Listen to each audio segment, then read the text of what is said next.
Hello, class, and welcome back to Mr. Duckworth's Amazing Podcasts.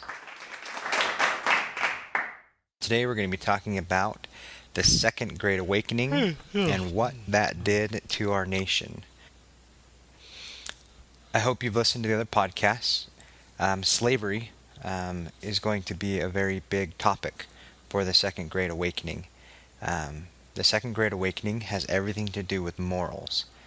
Before this time period, we haven't really found history or Americans, the newly formed Americans, having morals. It wasn't so much of a we need to do this because it's right and wrong. In the past, the issue of slavery had always been about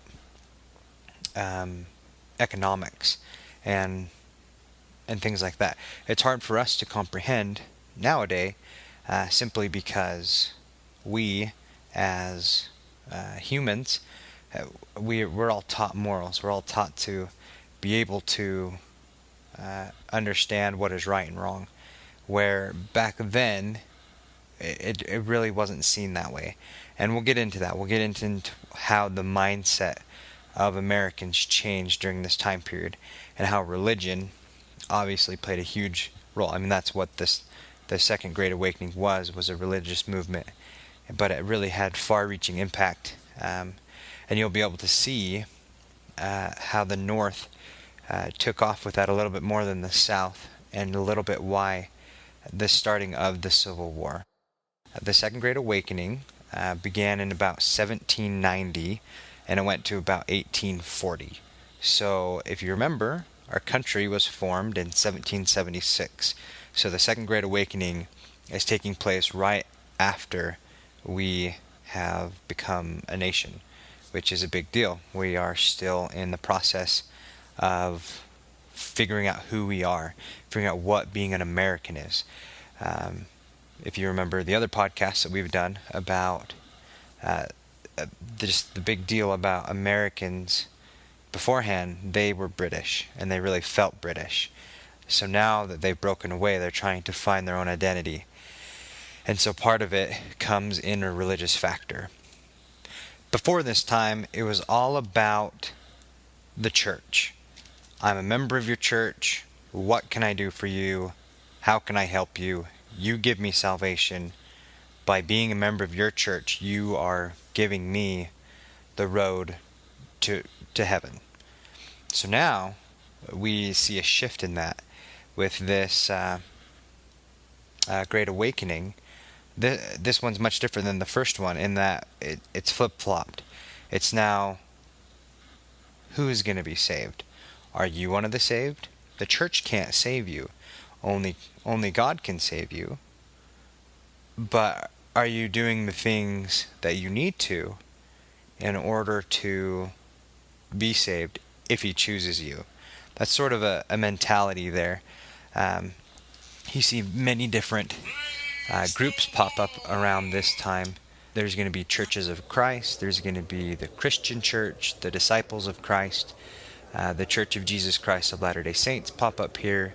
The Seventh-day Adventist Church pops up here. There was hundreds of other smaller churches that popped up. People were just trying to figure out, to make sure they were in the right spot for their salvation. So that's a big difference. The dedication's more towards their God and not towards the actual church. So once again, we come back to this discussion of morals. So we've got these new churches popping up. We've got these new philosophies popping up that it's all about making sure we're ready to go to heaven. And so all of a sudden we start caring about one another, making sure that I'm a good person, making sure that I'm not stealing, but it's a different kind of motivation. I'm not stealing because that's what a bad person would do, as opposed to I'm not stealing because that's what the Ten Commandments told me to do.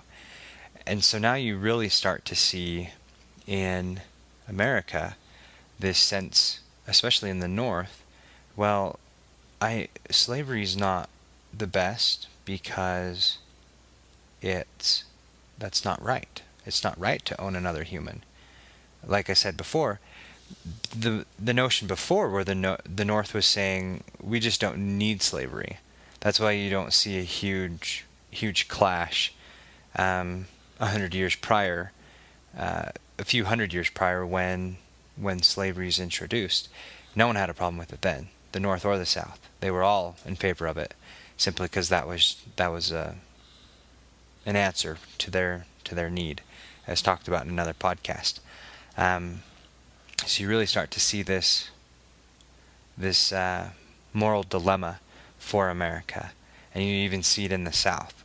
The South aren't as eager to admit morally that slavery is wrong, because their economy really needs slavery, where the North's economy does not thrive on slavery. So that's just very important to note, that because of the morals that were introduced by the Great Awakening, we now had conflict morally with slavery, where we never had that before. We had different churches popping up, and in a later podcast we'll talk about the two axioms of evil, which really focused America and had very strong debates, which happened before the Civil War took place. So I hope you enjoyed the podcast. I hope you learned a little bit more about the Second Great Awakening and its implications. And I'll sign off.